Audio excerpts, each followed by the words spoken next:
What's costing, cuz? It's Super Cuz, aka Rob Dog, out of Stockton, East Coast Crip. But I bang all of the coast. How was life growing up in Stockton? Well, for that, I tell y'all to check the receipts. Late 80s, Stockton, California, #1 murder rate per capita in the nation. More than 1 year. Don't take my word for it. Look it up. Throughout the 90s, we topped that margin again and again. A couple times in the 2000s. You can bet, bar none, every year for 30, 40 years, we've been top 10 for the violence. That's not bragging. Speaking facts. If you get caught faking the funk in Stockton, California, you might lose your motherfucking life. Still to this day.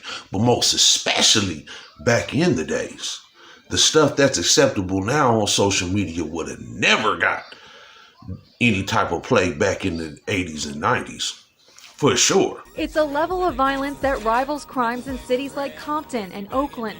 Except this isn't a major metropolitan city. The Stockton Police Department says it's had days where police literally hop from one shooting scene to the next. At least 1/3 of this year's killings are gang-related. What you're watching is an afternoon shootout in late March. Caught on tape are two rival gangs, young men in their late teens and early 20s, who crossed paths at a South Stockton grocery store. The only person killed in the gunfire was an innocent bystander. Stockton gang members themselves tell News 10 that in this city, the young people have guns and feel no remorse. Crippin came here into Stockton early in the 80s. Trying to give you an exact definition of the when or the how, I'm not able to do that. I'm not old enough to do that. And there's too many tales of how Crippin came to Stockton for me to give you the for sure right one. Since I was the second generation of Crips to come up out of this town, I'm just going to tell you outright that it was here for sure since the early 80s. Past that, I don't got the knowledge to give it to you correctly, and I'm a man of my word. I don't break it, and I will never take it.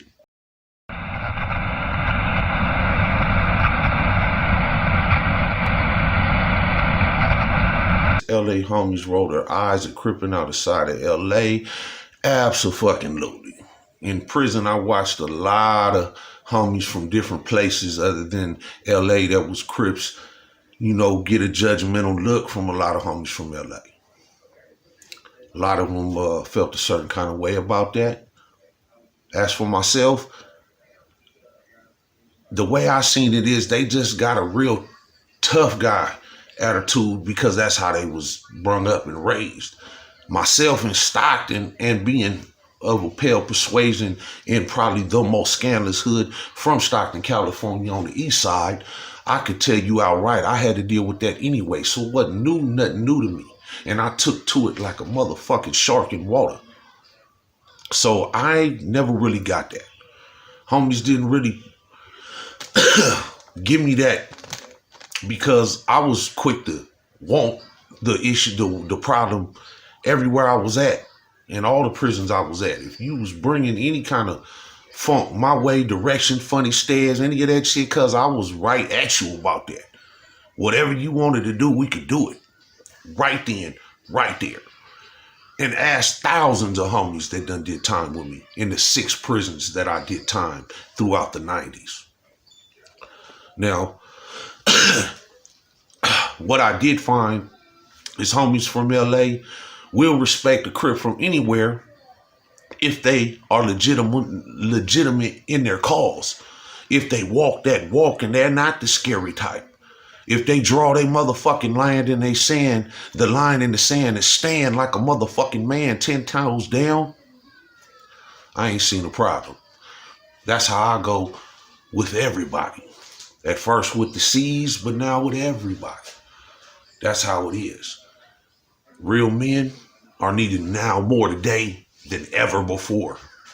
With all this fuckery that they have out in the world today. Real men are really needed.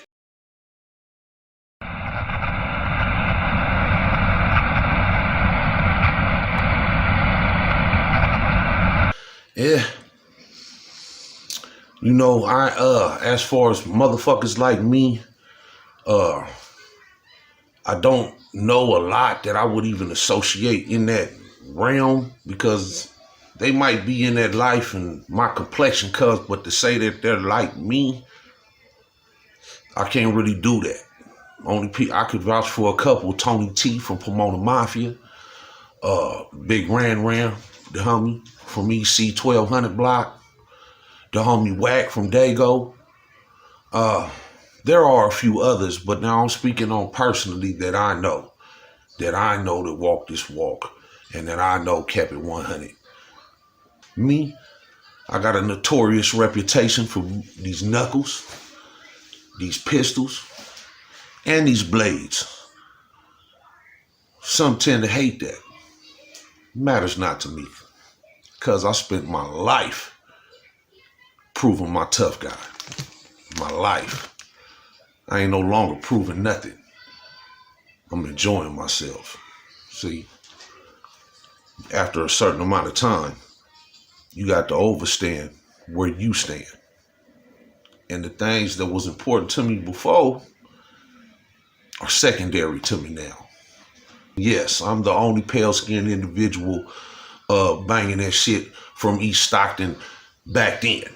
Nowadays, there's all kind of denominations as far as complexions, cultures, and stuff in East Stockton, and I'm pretty sure there's a couple more of my complexion out there, the youngsters floating around banging that EC. 100% sure? No, but I'm pretty fucking sure. I know it's a gang of essays now from the hood, and much respect due. If you banging it and you putting it down, and you know, the color complexion ain't never been what it's about. It's the energy you possess, the things you do, the warrior in you that make the difference.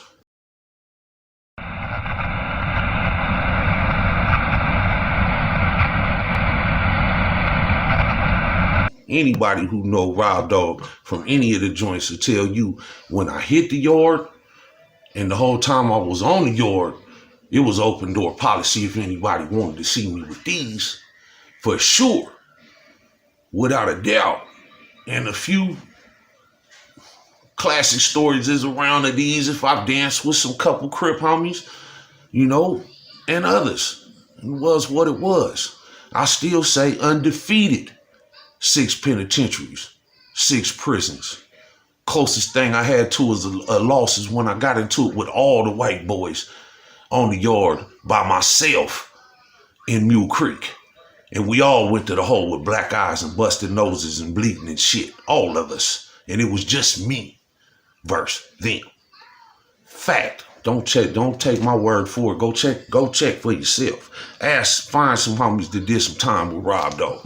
I ain't never had a problem having to duck shit, because I earned every bit I said. You know, when I first hit prison, they send you to the reception center in, well, it was DVI Tracy, in Tracy, California. And I had an incident in the shower with a wood with a big mouth that couldn't keep his opinions to his fucking self. And he ended up screaming on me what the fuck he was gonna do to me. So I seen the opportunity to stuff a bar of soap in his fucking mouth and break his fucking jaw. I like to keep it cut and simple. That's pretty much the basic of it. The selling all the little wolf tickets he was selling and shit. I just needed him to keep talking long enough for me to get in position. There wasn't more to it than that. The homies had already established the fact that I was set and I had the backup of the yard when it come to the C's. So anybody they sent would have to be man to man, and they didn't want it like that. Not especially after that, but even before that, they really didn't want it like that. He thought he was gonna get to run his fucking mouth, and what he got was a broke jaw. That's what he got. When I pulled up at Soledad, whew, now that was a different state. So, I mean, different mind state. I done, reception center was one thing. There was a lot of homies from Stockton there that I already grew up with. But to take the bus to Soledad, I didn't get nobody with me. No C homies that I knew. So I took that ride and got off the bus, and when you get off the bus, they ask your affiliation, and of course, I told them Crip. And the dude, the CO, looked up at me and said, "What'd you say?" I said, "Crip." Snatched me up, dragged my ass to the back room, and they spent the next 45 minutes to an hour telling me how I couldn't do what I was going to do, how them Peckerwoods is going to stick me, rape me, everything under the sun. If there was something they could have told you to scare you, they told it to me. And what I told them in the end result was, cuz, listen to how I talk. Look how I move. If I try to act like I would, I wouldn't even know the first fucking thing to do. And that's just gonna get me in more problems. I'd rather take it head on. So that's what I did. I took it head on. Everybody else that got off the bus with me in Soledad, March 1993, will tell you that they all went to the reception unit that you're supposed to be in for the first 7 to 10 days, and then as they process your paperwork, catch up, then they put you to the general population. But me, they put me right to general population, but put me on CTQ, which is confined to quarters, to see how the yard was going to react. First person in my door was a Wood from Stockton. "Hey, brother, I heard you was from Stockton, brother." I told cuz, "Get the fuck away from my door with that bullshit, cuz I'm a Crip." He looked at me back in the window of the cell like, "What?" And I said, "Cuz, problem with that?" He broke it down immediately. No, not me, brother. I don't know about the other brothers. And whoever that got a problem with it, cuz, I'll be right here. My name's Rob Dog, Stockton East Coast Crip. Now, at the time, cuz, I didn't know nothing about the LA East Coast except for 11-8. I had met a few homies from 11-8 before. I had no idea the East Coast was the East Coast like it is. First Street, all the way to 1200 block up to Stockton, the SOSs, all points in between, neighborhoods, block. I learned all that and my real history of all that there at Soledad. Past that, the homie Green Eyes came, and then the legend started. The legend started.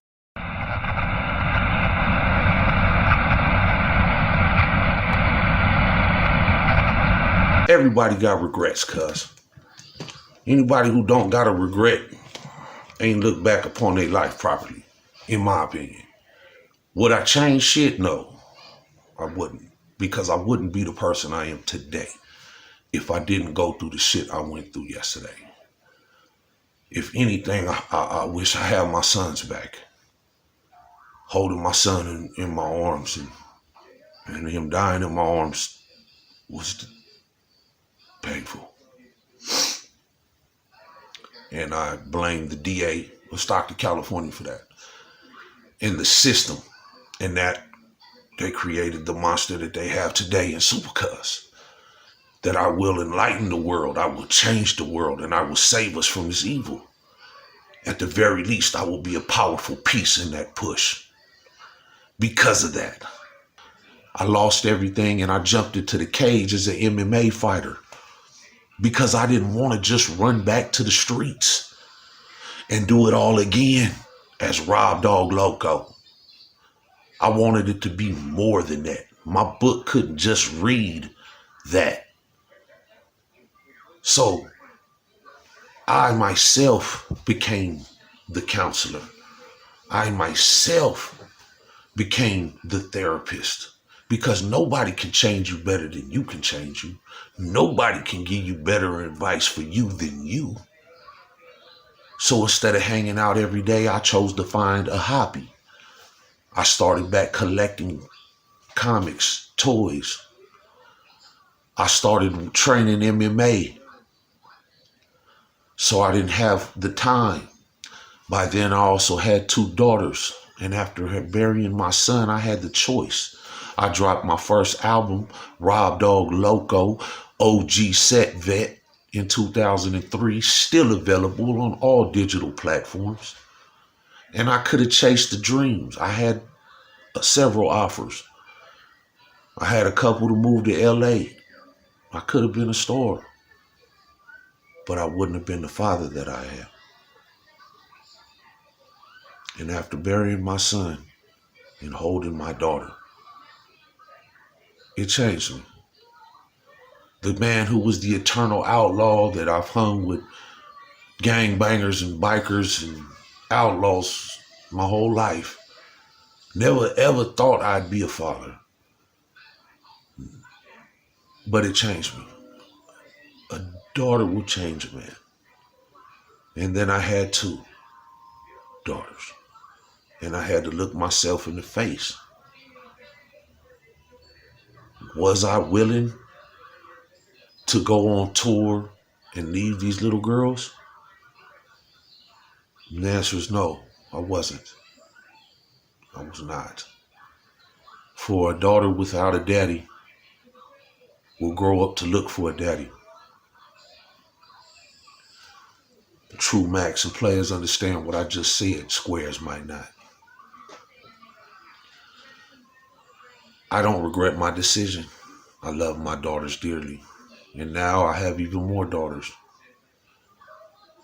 I had one more son and he didn't make it.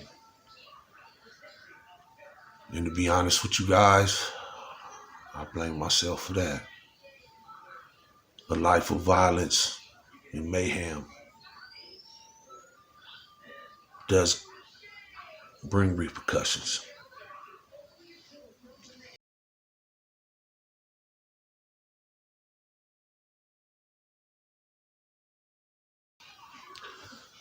My shot's out again, the rare breed. I appreciate this interview and I'm apologizing up front for taking so long to get it done. I had a grandmother with dementia. I signed a new deal for my drinks and been flying back and forth from New Mexico and a few other places. Humble thanks. Anybody wants to hear more, feel free to send in the questions and we'll get a part 2 into this. Many blessings. Keep it coasting. Much love and respect.